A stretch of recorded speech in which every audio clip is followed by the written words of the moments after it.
o nome do minicurso que eu me propus a dar aqui com muita audácia, né? Porque eu sei que tem muita gente que conhece também desse tema, mas eu pensei que, de alguma maneira, é a contribuição que mais eu posso oferecer para a Gestalt nesse momento, porque é uma área que realmente eu sou apaixonada, que é a neurociência. Então, eu me formei em 1977, né? A minha primeira formação foi em psicanálise, e se não fosse depois de muitos descaminhos ter me encontrado com a Gestalt, eu realmente teria me desencantado com a função com o ofício de ser terapeuta. Me aproximar dos conhecimentos de neurociência me fez ficar mais apaixonada ainda pela Gestalt. Então, na verdade, o que eu trago aqui hoje não é nada que seja contrário à prática gestáltica, muito pelo contrário, né? Isso me autoriza muito mais a dizer, olha como a Gestalt é uma psicoterapia por excelência nesse momento, ou melhor, uma psicoterapia de excelência para a gente oferecer para a comunidade, né? Principalmente, gente, a comunidade médica que acaba mandando pacientes para a gente. E é uma comunidade que acaba acreditando, por ter essa coisa da cientificidade, acaba acreditando muito mais em outras abordagens que, embora eu não conheça, mas não é a nossa, que é, por exemplo, o trabalho com TCC. Não, vai lá para o TCC que lá funciona. E daí a gente sabe que o pessoal vai para lá, né, e acaba não tendo o resultado esperado, porque eles vão trabalhar basicamente com a cabeça da pessoa, né, com o que a pessoa tem na cabeça. Bom, em 2009, no Congresso Internacional da Espanha, eu vi o Ginger falando da correlação entre mente e corpo através dos neurohormônios e neurotransmissores. Em Cartagena agora, na Colômbia, eu ouvi a Susan Gregory falando da importância da amamentação para a formação de uma das estruturas límbicas, o córtex órbito-frontal. E ela falava de como a posição de amamentação, né, que a mãe tem quando dá mamar ou mamadeira, essa forma da mãe olhar para o bebê, de alguma forma ela já está ativando esse córtex órbito-frontal, que é responsável pela socialização, tá? Bom, enfim, eu acho que a neurociência... Nós acabamos de ouvir agora, né, ali no salão principal, a Lica falando sobre o trauma como um evento neuropsicológico, né? No livro da Adriana Schnack, lá na Voz do Síntoma, ela mostra a preocupação em fazer uma síntese entre a biologia e o mental, né? Inclusive, num dos capítulos dela, eu tenho a impressão que é no capítulo 6, ela até comenta, né, se Freud conhecesse o que se conhece hoje, a psiconeurobiologia, se de repente as teorias dele seriam as mesmas. E a gente vou mostrar aqui no slide como de verdade ele tinha essa preocupação com o conhecimento da biologia. Olha só, a gente conhece muito de psicologia, filosofia, e a gente tem conhecido pouco de medicina. O Fritz, né, ele diz assim na autobiografia dele, se ele chegasse um dia a ser uma vaca sagrada, ele usaria, né, o prestígio dele para juntar psicologia, filosofia e medicina, tá? Então, na verdade, o que eu pretendo aqui hoje é mostrar um pouco disso que é sabe assim, um pouco, né, o que é de neurociência, né, juntando essa coisa da medicina. A gente tem conhecido muito a mente, a gente conhece pouco o cérebro. A década de 90 foi conhecida como a década do cérebro. Nunca se conheceu tanto do cérebro como na década de 90. Por quê? Porque foi a década onde começaram a aparecer os PET scans. Tá? Então, o escaneamento cerebral, ele não mostra só a anatomia cerebral, ele vai mostrar também a fisiologia de como se dá o funcionamento do cérebro, né? Hoje, por exemplo, você sabe, para você conhecer áreas que estão ativadas e não ativadas, você faz esse escaneamento. Por exemplo, um jogador de tênis, tá? Se ele está jogando tênis e ele está sendo monitorado, ele pode, né, alguns pontos desse circuito neuronal que ele está fazendo vai ser ativado, né? Quando mais tarde, no dia seguinte, ele não vai jogar tênis e ele vai pensar em jogar tênis, esse mesmo circuito neuronal vai ser ativado. O que a gente pensa daqui já, né? Que o Fritz, ele tinha absolutamente razão quando ele dizia que pensamento e energia são feitos da mesma matéria, porém com energia diferente, tá? Aquilo que a gente pensa tem a ver com aquilo que a gente faz, né? Então, nesse sentido, o experienciar tem força para a gente. E é por aí que a gente vai andar, né? Olha, em 1920, Freud afirmou: a biologia é verdadeiramente uma terra de possibilidades ilimitadas. Podemos esperar que ela nos forneça as informações mais surpreendentes e não podemos imaginar que respostas nos dará dentro de poucas dezenas de anos às questões que lhe formulamos. Poderão ser de um tipo que ponha por terra toda a nossa estrutura artificial de hipóteses. E eu acho isso fantástico, assim, né? Porque o povo que é inteligente, eles realmente não se cristalizam. A gente costuma dizer que uma primeira geração é daqueles dos carismáticos, né? A segunda geração é dos dogmáticos, né? E a terceira geração é dos burocratas, né? Os iluminados, né? Os carismáticos, eles estão sempre à frente. E eu tenho certeza absoluta que se Freud, se Fritz estivessem hoje, no nosso tempo, eles não estariam fazendo as mesmas coisas que eles fizeram lá e então. Então é por isso que o meu interesse em estar aberta ao conhecimento. Eu realmente gosto de conhecer, eu sou uma buscadora, sou apaixonada por conhecer, né? Eu amo estudar. Tenho uma dificuldade de trabalhar em grupo, esse pessoal que está aqui na organização fica de cabelo em pé, porque eu esqueço tudo. Eu lembro o que é importante lembrar, mas coisa que eu não preciso. Eu juro para vocês que eu não sabia até ontem à tarde o que era APR, porque APR, no meu tempo, era a Associação Paranaense de Reabilitação. Aí depois que eu fui entender que a APR era atividade para público restrito. Tão desligada que eu sou. Então, nesse sentido, né, esse trabalho tem o trauma como uma busca, né, porque, na verdade, o trauma foi, durante muito tempo, esquecido. E o trauma, ele tira da gente a possibilidade que é fundamental para a nossa saúde emocional, que é aquela coisa que a gente chama de prontidão. A prontidão é estar aqui, agora, ver, escutar, falar, aqui, não como lá e então. E o trauma, como a Lica disse, faz com que a gente esteja lá e então. Então, a gente precisa ter essa capacidade de estar aqui. E o trauma, de alguma maneira, faz com que isso não seja possível, né? E eu vou dizer que esse trabalho se concentra, né, no resgate do trauma como ponto de partida, né, em função das queixas que chegam no consultório, né?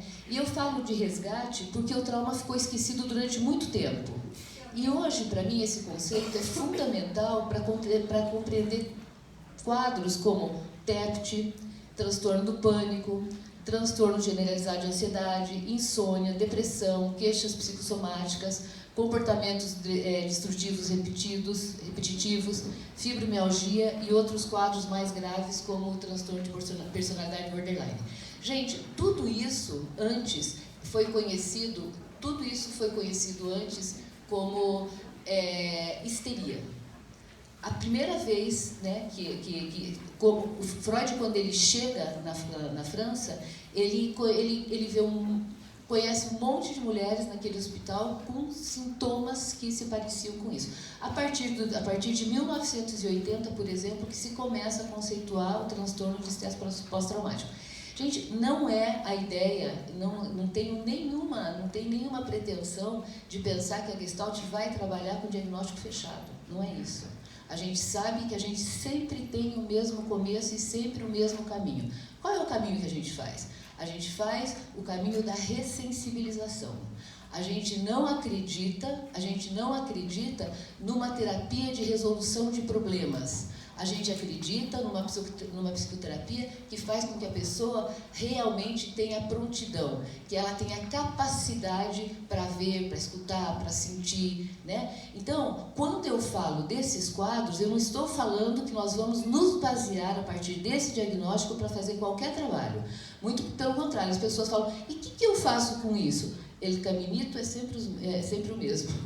O caminho é sempre o mesmo. Nós vamos trabalhar com a ressensibilização, com a diferença que, em algumas situações, esse processo de ressensibilização, ele vai estar muito mais prejudicado em função de tudo isso que a gente vai estar falando aqui, que é o trauma como um evento neurofisiológico, né? E embora o trauma ele seja compreendido muitas vezes como um evento único, aqui eu vou estar me referindo ao trauma dessa forma, mas também como aquilo que a gente chama de trauma de desenvolvimento, né? Então, nesse sentido, a negligência, a rejeição, os filhos parentais, o maltrato emocional com lares disfuncionais, estressantes. Esses dias chegou uma pessoa no meu consultório, acho que foi a última pessoa que eu atendi antes de fechar para vir para o congresso. Ela dizia assim, a minha vida está toda errada, a minha vida está toda errada, eu não sei por onde começar, a minha vida está toda errada, a minha vida está toda errada.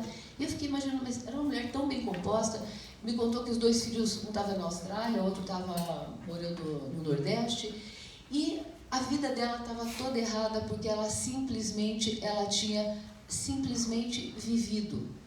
Ela casou porque tinha que casar, ela casou com quem a escolheu, ela teve filhos, ela não sabia porque tinha filhos, ela veio... E essa, gente, é a situação de muitas pessoas que chegam para o consultório.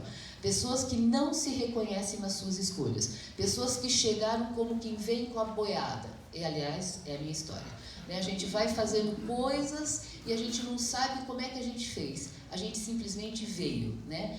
Então, quando eu estou me referindo a trauma, eu não estou me referindo a trauma como um evento único, que, aliás, o trauma como um evento único é muito mais fácil da gente lidar, né? Como a Lica falou hoje na palestra anterior, o que ela disse é, o trauma é aquilo que fica, né, no nosso corpo em função da pouca ou grande capacidade de resiliência que a gente tem. Um evento traumático, ele pode ser traumático para alguém, mas ele não necessariamente vai ser traumático para outra pessoa, né? Então, quando eu estou falando de trauma, eu estou pensando também no Bowlby, quando ele fala das diferenças, dos modos diferentes de como a gente vai vivendo essa relação de apego com os pais, né? Quando a gente pensa, né, no trauma como resultado de uma situação ameaçadora, inescapável, faz sentido, por exemplo, pensar que um bebê que está biologicamente programado para depender, quando ele é deixado aos cuidados de cuidadores negligentes, estressados, que o maltratam, ele vai se encaixar dentro dessa condição que caracteriza o trauma como um evento neurofisiológico. Quando o bebê tem a sorte, né, e eu costumo dizer para os clientes, olha, calma, né, você não bateu na porta do céu pedindo, me dá essa mãe, me dá esse pai. Isso que você está vivendo, você tem feito o melhor possível com a tua existência, né? Mas tem coisas que acontecem. A vida não é justa. Coisas boas acontecem para pessoas boas. Coisas boas acontecem para pessoas ruins. Coisas ruins acontecem para pessoas boas, né? E eu acho assim, a forma como a gente vai lidar com isso nem sempre vai ser a forma que a gente gostaria. Por isso que eu acho fantástica a pegada do Fritz quando ele diz, a gente é o que é. E uma das coisas mais complicadas, gente, para a gente fazer no consultório é desmanchar o mito da familhinha feliz. É doído você, sabe assim, entrar em contato com a sua orfandade. É doído você se dar conta de que você foi seduzida, que você foi seduzido pela palavra irmão, né? Porque quando a gente fala irmão, a gente consegue ficar com o irmão que está simbolizado, né? Mas o irmão, muitas vezes, que a gente tem é uma verdadeira serpente na vida da gente, né? Então, desmanchar esse mito é fundamental para que a gente encontre realmente possibilidade dessa pessoa sair dessa condição que ela está. Pais, mães que não é que não foram suficientemente bons, como o Winnicott falava. Não é isso. Pais que foram realmente serpentes na vida de pessoas, né? Quando o musicoterapeuta colocou aquela música lá da filha que buscava a mãe, eu fiquei pensando, coitada, né? Realmente, coitada não no sentido coitada, compaixão mesmo, né? Toda criança depende, toda criança busca o afeto, né? Então essa história de dizer, né, que eu me afastei da mãe, que eu nunca quis, não é verdade, né? A gente sabe que isso não faz sentido.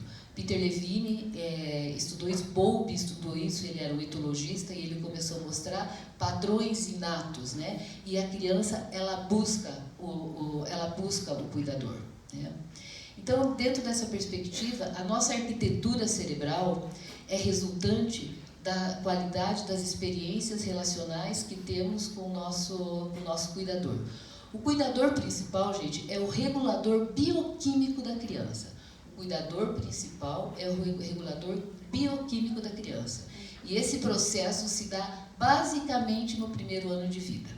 A amígdala cerebral, que a Liga comentou lá na palestra, né? Essa amígdala cerebral, ela nasce praticamente pronta. E até o primeiro ano de vida ela não vai crescer mais, ela não vai mudar mais, né? Por isso, aquilo que intuitivamente o Fritz percebeu, né, da formação do psiquismo até 5 anos de idade, é real. Eu costumo dizer para os pacientes o seguinte: do mesmo jeito que com 21, 22 anos nós estamos prontos do ponto de vista intelectual para fazer frente ao mundo, né, que nos chama para a inteligência, do mesmo jeito, com 6, 7 anos, nós estamos prontos, nós estamos com o nosso diploma para aquilo que a gente vai fazer do ponto de vista afetivo, tá?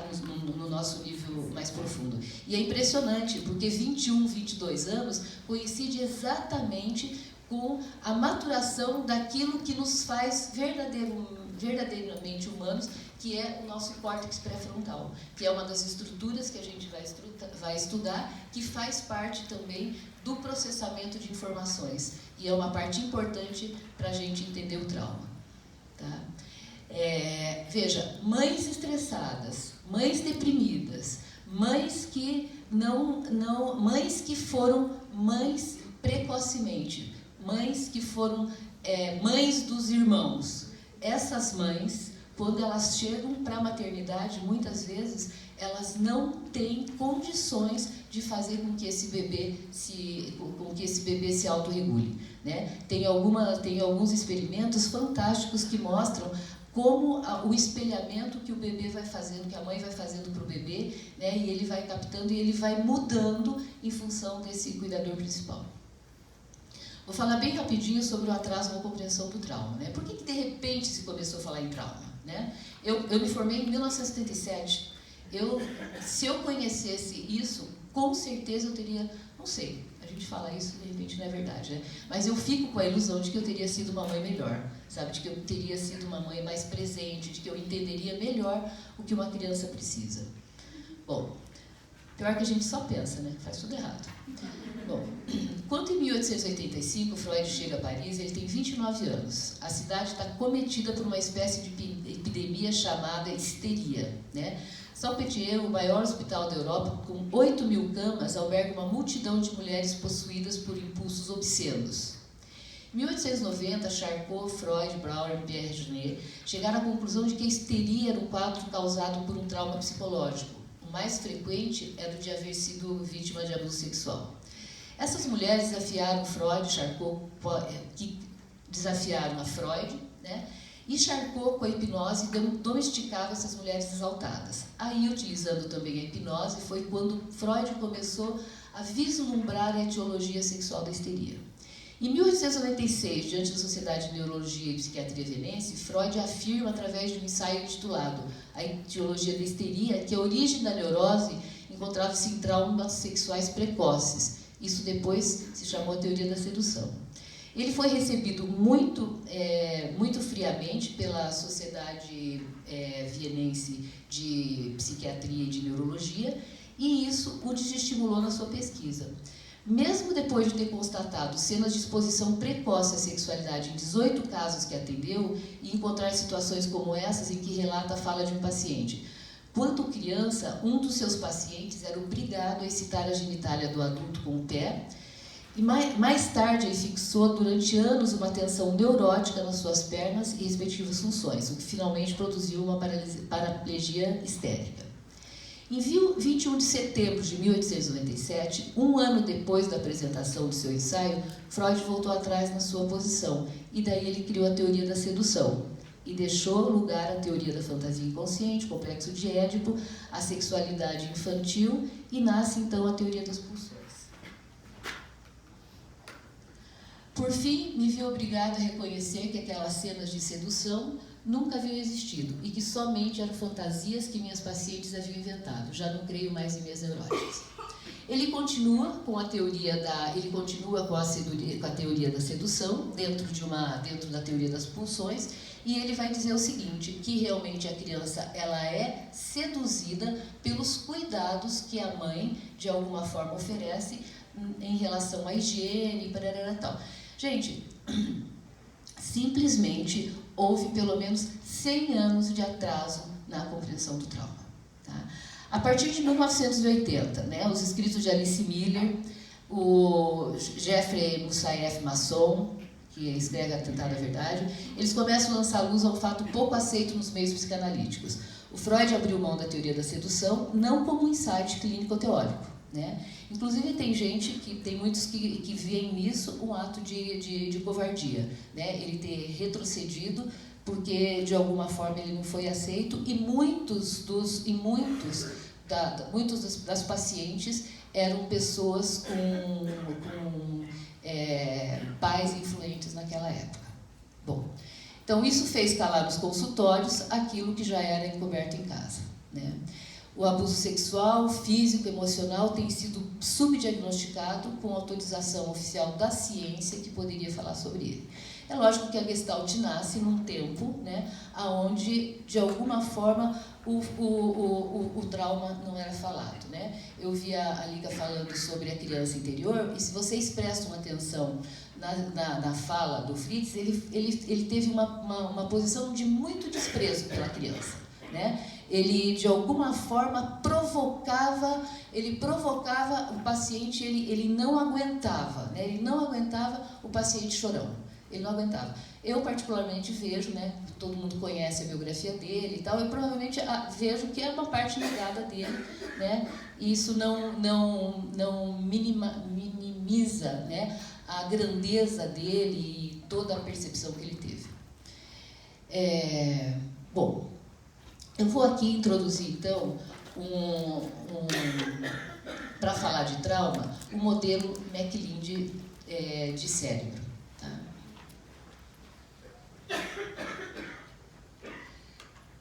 Isso daqui, eu já falei, né, que o nosso cérebro é resultante, você pulei, então.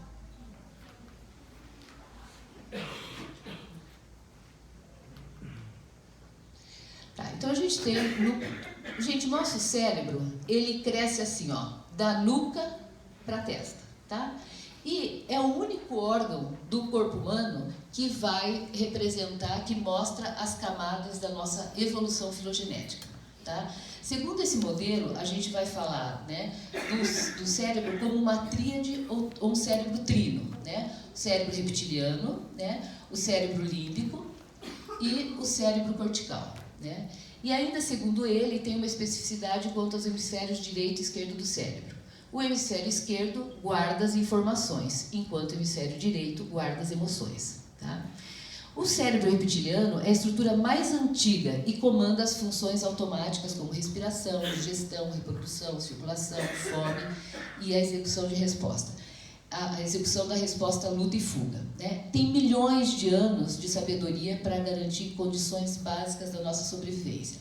Né? Gente, é importante a gente entender que o nosso cérebro ele tem uma função básica, a função de sobrevivência. Né? É tão interessante que o corpo biológico, né, ele se recusa a morrer. Né? É interessante que a loucura, né, as tentativas de suicídio, elas são sempre, né, uma disfunção, uma disfunção, é como se a gente não aguentasse mais viver, mas o corpo biológico se recusa a morrer. Né? Então, os neurocientistas demonstraram que o cérebro reptiliano ele predomina desde a concepção até os estágios mais adiantados da gravidez e no primeiro período pós-natal.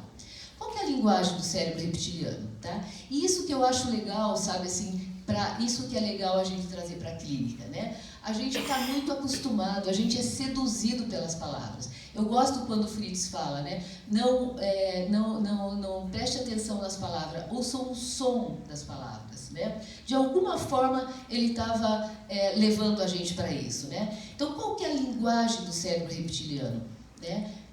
São sensações, né? Que pode ser quente, arrepiante, é elétrico, é fluido, suave, estático, macio, tenso, relaxado, né? Clara, confusa, afiada, dolorosa, permeável, né? Líquida, borbulhante, é morta, é fria, é quente, é nebulosa. Essas sensações, a gente lembra que a gente sabe? O cérebro do olho vê o que o cérebro viu primeiro. Por isso que eu acho super importante a gente, como terapeuta, ver muitas coisas, não é verdade? É impressionante quando a gente já viu alguma coisa, a gente começa a ficar atento a isso, a história da figura e fundo, né? Então, a gente sabendo que existe essas possibilidades, eu vou estar atento do que o cliente vai falar. Porque às vezes ele vai falar algumas coisas, mas como a gente não tem no nosso fundo, a gente não viu primeiro, o nosso olho não vai ver, porque o cérebro não conhece. Que essa é a linguagem, através dessa linguagem, a gente está falando de alguma experiência que está muito abaixo do nosso cortical, né? Do nosso... Gente, bom, eu falo depois. O que é a língua? Como é que a gente... Qual é a expressão, né? Qual é a expressão desse cérebro reptiliano? Olhadelas, sabe essa coisa assim, quando o teu olho dá uma patinadinha, né? O olho dá uma patinadinha, a inclinação da cabeça, levantar a sobrancelha, né? Esse pessoal aí que está em moda agora, esses detetives que detetivam, né? que olham a pessoa, é isso, ó.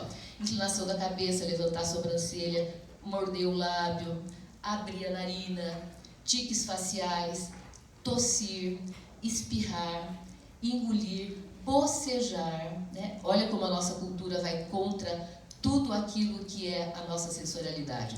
Eu costumo dizer que a gente realmente vai... Olha, a moçada, primeiro que eles não conversam, né? Segundo, você vai numa festa, ninguém vê ninguém porque está escuro. Ninguém ouve ninguém porque está alto demais o som. E ninguém simplesmente sente nada porque está todo mundo alcoolizado, não é verdade? Né? E eu aprendi também, gente, que bocejar é fundamental, sabe? Bocejar é uma grande descarga para o nosso sistema, sabe assim, mais básico, que é esse sistema reptiliano. Arrotar. Quem já teve no consultório, gente, quando começa a tocar situações de muita vergonha, de nojo, né? Aquilo que foi introjetado, aquilo que foi engolido inteiro que quer ser vomitado. Eu tenho do lado da minha cadeira um saquinho, né? É um lixinho bonitinho, mas tem um saco de lixo bem seguro que a pessoa pode nunca aconteceu de ninguém vomitar, mas que, sabe assim, joga muita saliva, porque vem muito nojo, né?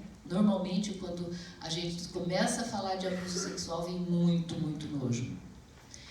Bom, então essas são as expressões do cérebro reptiliano. Tá? E a gente vai dizer que aqui está a nossa força vital. Né? A gente não precisa se preocupar com nada na nossa vida. Isso dá tempo, faz com que a gente possa se preocupar com outras coisas. O cérebro límbico, ele está composto de estruturas neurológicas encarregadas de comandar nossas emoções, né? Ele comanda sentimentos de entusiasmo, prazer, raiva, medo, tristeza, alegria, vergonha, nojo, a reação negativa ao cheiro agradável e começa a funcionar durante os primeiros 6 meses de vida, né? E ele é responsável pela expressão e mediação das nossas emoções. Eu tenho a impressão que aqui nós, gestaltistas, conhecemos bastante do cérebro límbico. Acho que a gente não tem conhecido muito do cérebro reptiliano, não tem sido foco para a gente ainda. Eu, pelo menos, não conheço bibliografia a respeito disso em relação ao cérebro reptiliano. Né? Bom, as pesquisas têm demonstrado, olha gente, que louco, né? Que as mulheres, em média, têm um sistema límbico maior que o dos homens. Né?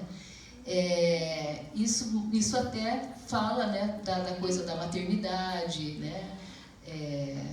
O Lowen fala, ele é tão firme a respeito disso que ele diz que o pai até os 5 anos é acessório, né? Que ele acha que é... Bom, estou falando dele. Bom, o sistema mais sofisticado é o neocórtex, ou cérebro pensante. É através dele, né, que a gente vai raciocinar, que a gente vai usar linguagem, que a gente vai planejar, vai resolver problema complexo. E o Piaget coloca 7 anos como um marco importante para a prontidão do cérebro pensante. Né? Por sua complexidade, as respostas comandadas por ele são lentas. Por isso, durante uma situação de emergência, os sistemas límbico e reptiliano assumem a direção. Gente, nós já fomos presa em algum momento. Nós somos predadores e também fomos presa. E nós temos isso na nossa arquitetura. Né? Então, em alguns momentos, nós não vamos dar conta, e eu vou mostrar no próximo slide, né? Nós não vamos dar conta para pensar em tudo. O nosso cérebro racional, ele faz tantas ramificações que em algum momento nós vamos precisar simplesmente de uma única sinapse, que é do tálamo para a amígdala. A gente vai mostrar isso. São respostas rápidas, respostas automáticas, respostas que a gente não pensa. Tá? Bom, então eu vou falar agora dessas estruturas que são importantes a gente entender para entender o trauma. Tá?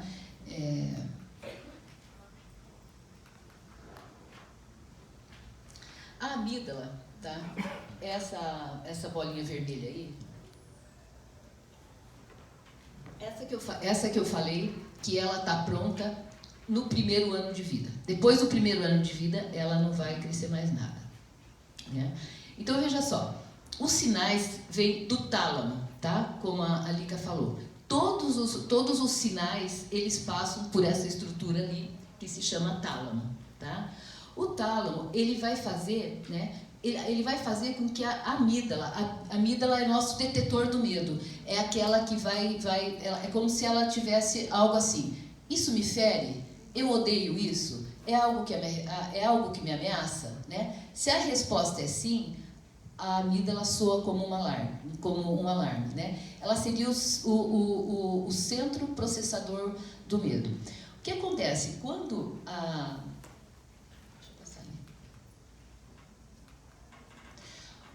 olha, um sinal visual, ele vai, né, da retina para o tálamo. Estão vendo aquela primeira estrutura ali? Né? E esse tálamo, ele vai, de alguma forma, traduzir essa linguagem para o cérebro. A maior parte dessa mensagem vai para o córtex visual, que está ali atrás, né? Ela é avaliada em busca de um significado. E essa busca de significado vai acontecer naquela estrutura que a Lica falou, que é o hipocampo.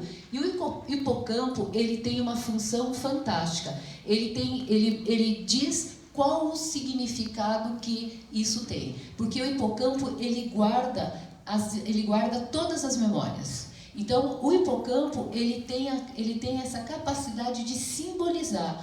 O hipocampo, ele transforma a nossa experiência, aquilo que a gente viu, aquilo que viu, ele transforma isso em uma memória. Tá? Ele transforma a experiência vivida em uma memória. Ele é capaz de simbolizar. Então, eu não vejo mais, eu não tenho mais a árvore aqui na minha frente, mas eu tenho uma árvore aqui guardada na minha cabeça. Tá? Quando o que a gente viu, né? O trauma é isso. Quando o que a gente viu é tão absurdamente ameaçador, vai acontecer que o sistema simpático, que a Lika falou lá na palestra anterior, o sistema simpático, ele vai nos preparar para a gente fazer um movimento de lutar ou fugir.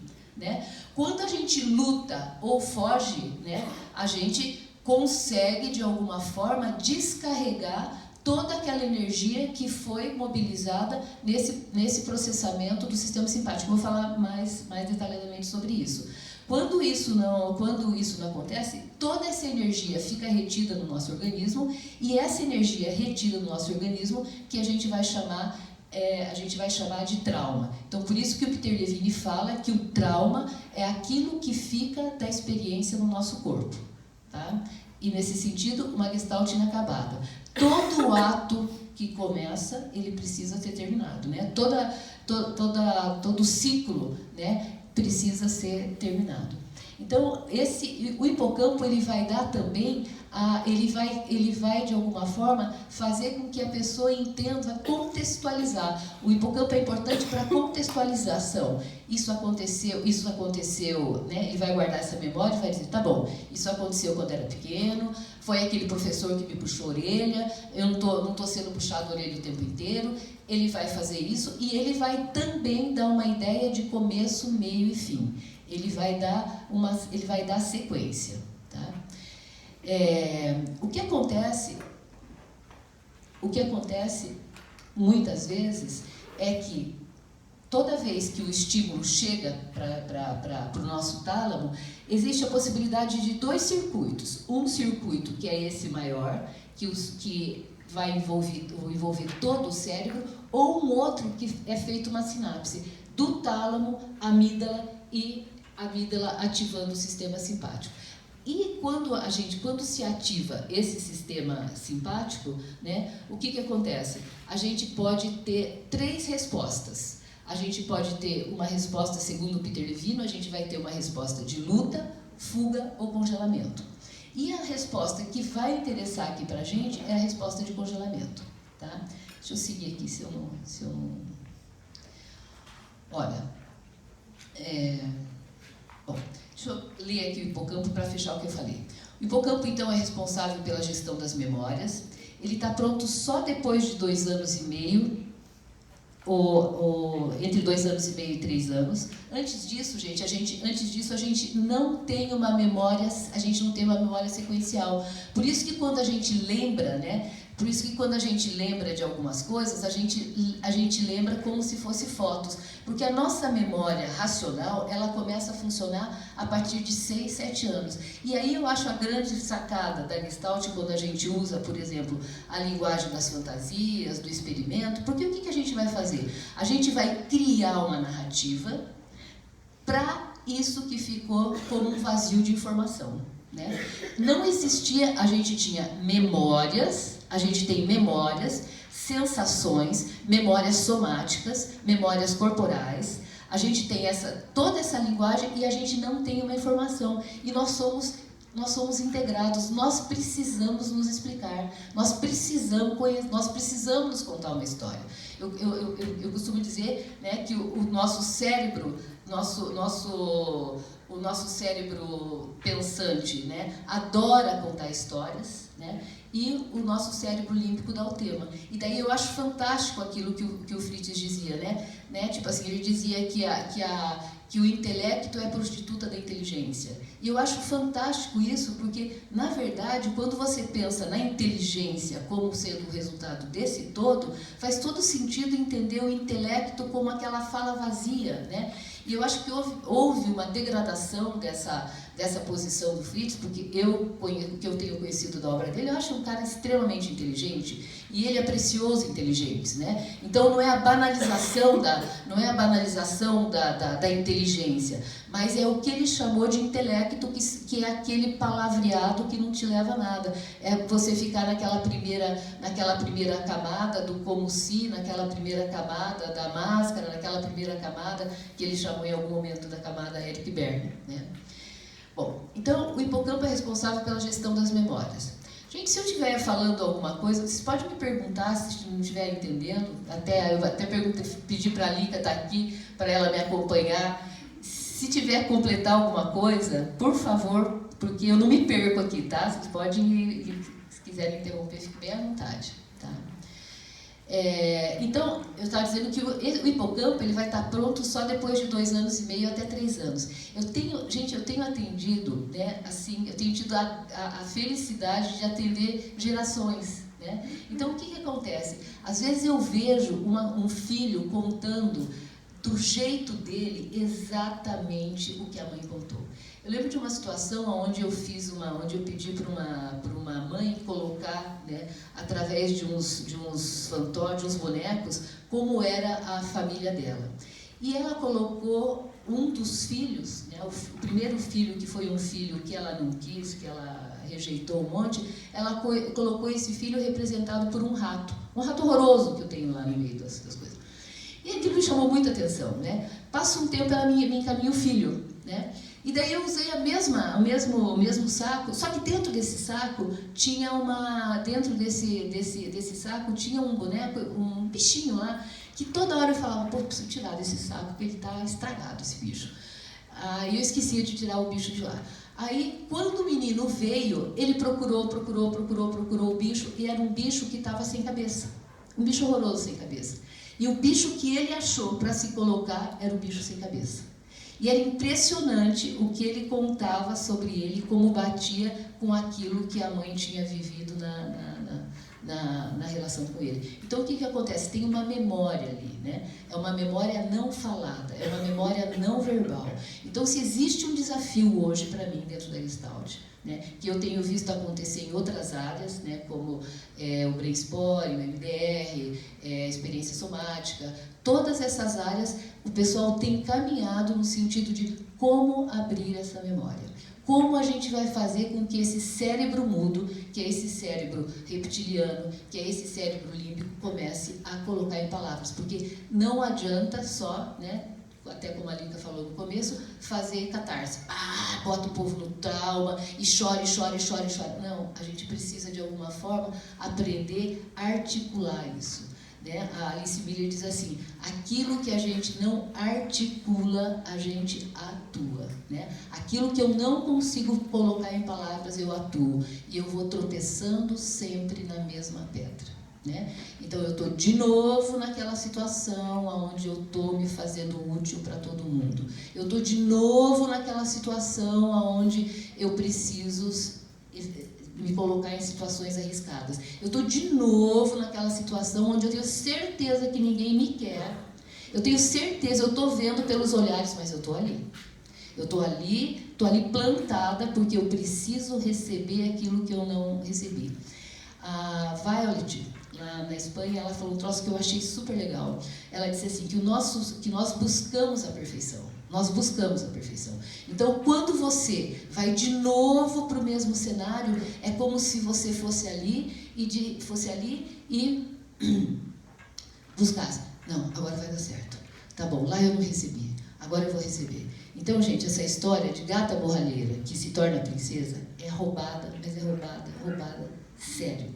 Nenhuma gata borralheira sem um trabalho pessoal consegue encontrar um bom príncipe. Porque mesmo que ela encontre um príncipe, com certeza ela vai fazer dele o maior algoz da vida dela.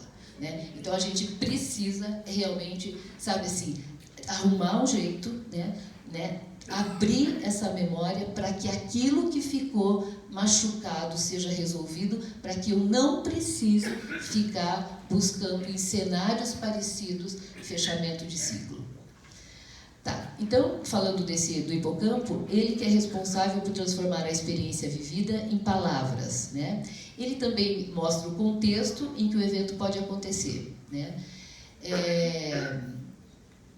Nas pessoas que estão submetidas a estresse, esse núcleo não funciona bem, né? E é interessante, porque o PET scan vai mostrar uma diminuição do volume nesses casos. E sabe qual é sabe o que é mais incrível? Depois de uma psicoterapia bem sucedida, esse volume aumenta. Não é fantástico isso? Eu acho maravilhoso isso, assim. Gente, eu sei que... não é que eu sou só deslumbrada com a neurociência, tá? Eu sou deslumbrada com a Gestalt, mas é que eu acho tão legal quando a gente se sente confirmado, assim. Tá. O córtex pré-frontal, que seria uma terceira estrutura que me interessa do sistema límbico, ele está aqui, ó, em cima da nossa sobrancelha. Ele é responsável por coordenar e ajustar o nosso comportamento social, né? Ele